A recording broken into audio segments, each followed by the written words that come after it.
Bienvenue sur le Running Lab podcast où on discute de coaching, réhab et de performance pour la course à pied et le trail. Le but de ce podcast est de vous donner tous les outils pour que vous puissiez performer en course à pied sans vous blesser. Un petit mot rapide, si vous aimez le contenu de ces podcasts mais que vous préférez les formats plus courts, vous pouvez me suivre sur mes pages Instagram et TikTok. C'est aussi sur ces plateformes que vous pouvez plus facilement me contacter si vous avez des questions ou des propositions. Et si vous voulez rien rater de mes prochains épisodes ou autres nouveautés, vous pouvez vous abonner à la newsletter qui sort chaque semaine le mercredi.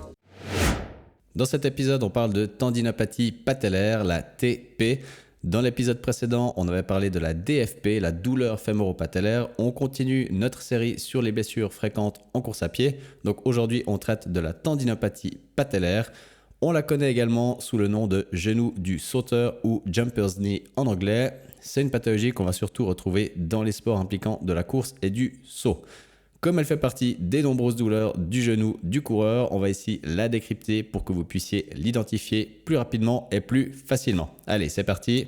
On commence par une petite description. La tendinopathie patellaire, qu'est-ce que c'est ? C'est déjà une douleur qu'on va ressentir sur la partie antérieure du genou, donc plus précisément au niveau du ligament patellaire, justement. Ce ligament patellaire, il est où ? Il est en dessous de la patella. C'était anciennement ce qu'on appelait le tendon rotulien. Maintenant, de nouveau, en 2023-24 maintenant, on appelle ça le ligament patellaire. Et puis, si vous voulez encore un peu plus de détails par rapport à ça, c'est le ligament qui finit votre quadriceps, qui passe par-dessus votre patella et qui finit sur la tubérosité tibiale et qui finit justement par ce ligament patellaire. Donc, retenez simplement que c'est l'insertion distale de votre quadriceps et puis qu'il s'attache sur votre tibia. Donc, votre douleur, elle se situera juste en dessous de votre rotule ou en dessous de votre patella. Pendant l'activité, c'est une douleur qui va augmenter progressivement avec l'effort. Donc, c'est également une blessure qui aura un fort impact sur vos performances sportives. Parce que vu que ça augmente avec l'effort, ça va monter crescendo dans la douleur et puis progressivement, vous allez de moins en moins pouvoir faire votre performance comme vous le voudriez. Je vous donne quand même quelques chiffres. Au niveau des chiffres, on a 45% des sportifs de saut professionnels qui présentent ces symptômes et puis 14% des sportifs de saut récréatifs qui présentent ces symptômes. D'accord ? Donc quand même une plus grosse prévalence chez les sportifs de haut niveau. On parle un petit peu des causes. J'aimerais déjà juste préciser une chose que je n'ai pas dit au début. Une tendinopathie, déjà, qu'est-ce que c'est ? Le mot tendinopathie, ça veut dire que votre tendon est touché. On appelle ça maintenant tendinopathie et non plus tendinite parce qu'on a enlevé le suffixe -ite qui décrivait une inflammation parce qu'on s'est aperçu dans les dernières recherches ces dernières années que tous les problèmes de tendons ne comportaient pas forcément d'inflammation. Donc c'est pour ça que maintenant on utilise le terme tendinopathie et plus tendinite.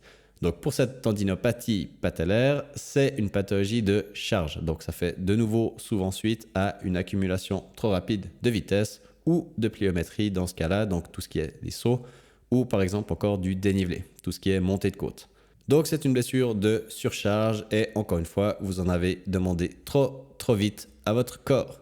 On a d'autres facteurs de risque pour cette blessure. On peut retrouver par exemple une trop grande raideur des muscles ischio-jambiers, donc les muscles qui sont derrière votre cuisse. Idem pour les quadriceps, donc les muscles qui sont sur vos cuisses devant. On peut aussi avoir une flexion dorsale de cheville trop diminuée par rapport à l'autre côté. Et puis encore, ce qu'on peut encore retrouver, c'est une hyperpronation du pied. En gros, le pied qui s'écrase beaucoup vers l'intérieur. Donc ça, c'est pour les autres facteurs qu'on pourrait avoir qui expliquerait potentiellement cette tendinopathie. Mais comme je l'ai évoqué au début, c'est une pathologie de surcharge. Donc, on est toujours dans ces 80% où vous avez sûrement mal quantifié votre charge d'entraînement et par conséquent, vous vous êtes retrouvé blessé. Donc du coup, la cause la plus probable, ça reste quand même la surutilisation du muscle quadriceps qui, en gros, n'arrive plus à tenir ce que vous lui demandez. Et donc, c'est la partie tendineuse qui vous le fait sentir. Maintenant que vous savez comment est-ce qu'on attrape ce type de pathologie, maintenant on va s'attarder directement à la réhab, du coup comment vous en remettre. On commence du coup par la phase aiguë. Donc ici, on va vouloir moduler la douleur ainsi que la charge de travail des structures lésées. Donc on va vouloir déjà diminuer les symptômes si on a des douleurs importantes. Donc l'idée ici, ça va être de diminuer les stresseurs, donc tout ce qui est saut, sprint, en gros toutes les activités qui vous font mal. L'idée, c'est de garder des activités qui laissent des douleurs à peu près 2 sur 10 au niveau de l'intensité. 2 sur 10, c'est quoi? C'est une petite gêne, mais qui ne vous empêche pas de faire l'activité, qui ne vous fait pas boiter ou compenser ou faire la grimace, tout ce que vous voulez. C'est que vous faites, par exemple, votre sortie footing, vous sentez une petite gêne, mais ça ne vous change rien du tout dans votre foulée. Vous finissez votre sortie, tout va bien, et puis peut-être que vous pouvez sentir un petit peu de douleur, on va dire, dans l'heure qui suit, mais il faut qu'après ça, la douleur, elle tombe. Et il faut toujours que vous puissiez imaginer que le lendemain, vous puissiez refaire la même sortie. Donc ça veut dire que dans l'heure et demie qui suit ou le lendemain, votre genou, il doit être remis à 0. Et du coup, ce qu'on veut quand même éviter, c'est le repos complet qui ferait que déconditionner encore plus vos structures. On l'a déjà évoqué plusieurs fois à travers ce podcast ou dans mes différents posts. Le repos complet, c'est pas bien. Pourquoi? Parce que oui, au début, vous avez très mal. Alors peut-être que pendant 1-2 jours, si vraiment toutes les activités vous font mal, type monter des escaliers, on pourrait, entre guillemets, ne rien faire. Mais ne rien faire, pour moi, ça veut quand même dire sortir, quand même marcher et quand même faire les activités qui vous font pas mal. Ce qu'on va éviter avec du repos complet, c'est que vos structures, elles se désentraînent complètement. C'est ce que vous voyez typiquement, par exemple, si on a des personnes qui se font mettre un plâtre ou qui ont le pied dans une attelle. Vous voyez à quelle vitesse le corps il se déconditionne et il perd de sa masse déjà musculaire très rapidement. Mais c'est également le cas pour tout ce qui est des réflexes, de la réactivité et tout ce genre de choses. Donc, ce qu'on veut éviter après une blessure, c'est le repos complet parce qu'on veut éviter après de devoir trop travailler ou plus travailler que ce qu'on devrait parce que, en guillemets, votre corps il s'est mis en mode fainéant. Il a déjà perdu trop de force, trop de réactivité et après, il faut récupérer tout ça. Donc, le plus vite on arrive à garder le mouvement et à bouger, le mieux ce sera pour votre récupération aussi. Mais gardez toujours en tête cette règle des 2 sur 10 niveau douleur. Un petit mot rapide, je fais aucune pub pour faire parler de ce podcast parce que je suis persuadé que le bouche à oreille, c'est le meilleur moyen de partager mon message et surtout de trouver les vraies personnes concernées. Alors si je n'ai qu'une demande à vous faire, c'est de partager ce podcast autour de vous et de me taguer dans vos posts quand vous le faites. Ça vous prend qu'une minute, mais ça représente énormément pour moi.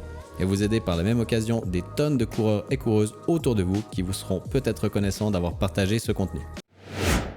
Donc, qui dit pas de repos, dit déjà par contre exercice qu'on pourra commencer à faire avec des modalités en isométrie. Par exemple, sur des exercices comme la chaise ou le squat, qui sont des exercices qui vont venir mettre en tension votre quadriceps, qui vont venir faire travailler votre quadriceps et plus précisément votre ligament patellaire. Donc, par exemple, si on prend des séries en isométrie de chaise ou de squat, ce sera des séries qui ressembleront à du, par exemple, 5 fois 30 à 45 secondes et où, de nouveau, la douleur, elle ne doit pas dépasser les 2-3 sur 10. C'est un exercice que vous pouvez faire après facilement 3-4 fois par jour si les douleurs n'augmentent pas. Et puis, l'idéal après, si vous avez accès à un fitness, ce serait pouvoir même faire ce genre d'exercice sur une leg extension. Donc ça, c'est la machine où vous devez tendre la jambe en étant assis, où vous sentez du coup vos quadriceps qui fument, pour faire ce même protocole de 5 fois 30 à 45 secondes. Et puis, si vous n'avez pas accès à ce matériel, la chaise et les squats, ce sera déjà très bien. Donc de nouveau, là, je vous donne des idées de protocole. Après, ce sera à vous d'ajuster en fonction de vos douleurs, en fonction de votre tolérance. Et puis, aussi au niveau de la fréquence, là, je vous ai dit 2-3 fois par jour. Après, si vous voyez qu'après déjà une série, vous avez les douleurs qui augmentent au plafond, vous n'en ferez pas 3-4 fois par jour, d'accord? Donc, réfléchissez un poil aussi. Gardez toujours en tête ces 2 sur 10 niveau douleur et que la douleur max 1h30 après, elle doit disparaître, d'accord? Si ce n'est pas le cas, soit vous diminuez le temps des séries, soit vous diminuez la fréquence. Si vous avez des doutes de nouveau par rapport à tout ça, faites-vous suivre par un physiothérapeute ou un spécialiste du sport, si possible de la course à pied, qui pourra vous aiguiller pour que vous ayez le traitement approprié. Pour la partie course à pied, on va simplement stopper temporairement les activités comme le sprint ou encore le dénivelé. On recommencera par faire du volume sur surface plane et puis le tout devra évidemment être quantifié pour ne pas aggraver les symptômes. Au début, on fera plusieurs sorties courtes de 15-20 minutes, 4 à 6 fois par semaine. Ça, c'est ce que je mets dans augmentation du volume, donc des séries courtes, mais beaucoup dans la semaine. Comme ça, vous infligez un petit peu de stress à votre corps, mais pas trop. Et comme ça, il encaisse toujours un petit peu plus sans que vous commenciez directement avec une sortie de 45 minutes. On passe maintenant à la phase 2. Si je devais juste faire un petit récap de la phase 1, ce qu'on veut, c'est diminuer les stresseurs, recommencer tout doucement à charger les structures lésées et puis déjà faire toutes les activités que vous pouvez faire qui sont en dessous de 2 sur 10 niveau douleur. Phase d'adaptation numéro 2, là on va commencer à recharger un peu plus progressivement les tissus pour les rendre plus tolérants. Dans cette phase, on va vouloir recharger progressivement le tendon et du coup, on va le faire à travers un protocole qui s'appelle HSR pour Heavy Slow Resistance, qui est actuellement en gros la méthode la plus documentée et utilisée pour renforcer vos tendons. En 2 mots, vous allez pousser du lourd lentement. On évoluera du coup du travail isométrique vers un travail isotonique, donc avec des mouvements dynamiques, des répétitions. Mais de nouveau, ça va dépendre de l'évolution de vos symptômes. Et puis, de nouveau, tout le monde ne réagit pas de la même chose à ces modalités et les exercices. Donc, le mieux, c'est de vous faire encadrer par un professionnel de la santé. Juste un petit mot par rapport à ce Heavy Slow Resistance. Pourquoi on fait du lourd ?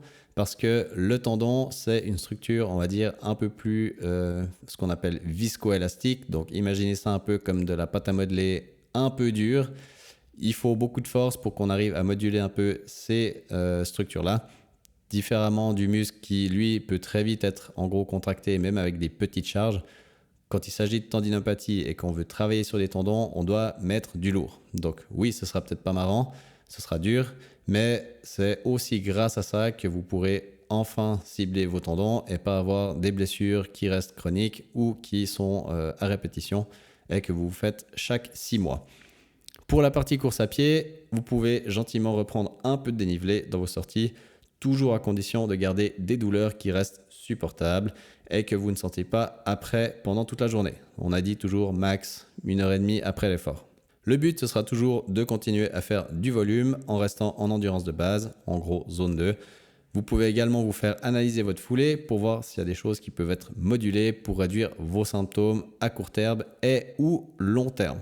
À nouveau, il faudra également respecter le principe de surcharge progressive et quantifier votre stress pour être sûr de ne pas brûler les étapes et vous enflammer trop vite.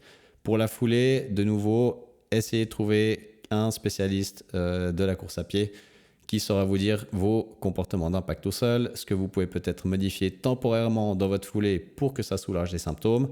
De nouveau, ce n'est pas dit que ces changements-là, vous devrez les garder à vie, mais c'est peut-être des petits changements qui vous feront la diff pendant peut-être 2-3 semaines, le temps de pouvoir recommencer à courir et ensuite vous pourrez repartir dans votre schéma normal. Donc à vous de voir si vous pouvez vous le permettre, une petite analyse de course.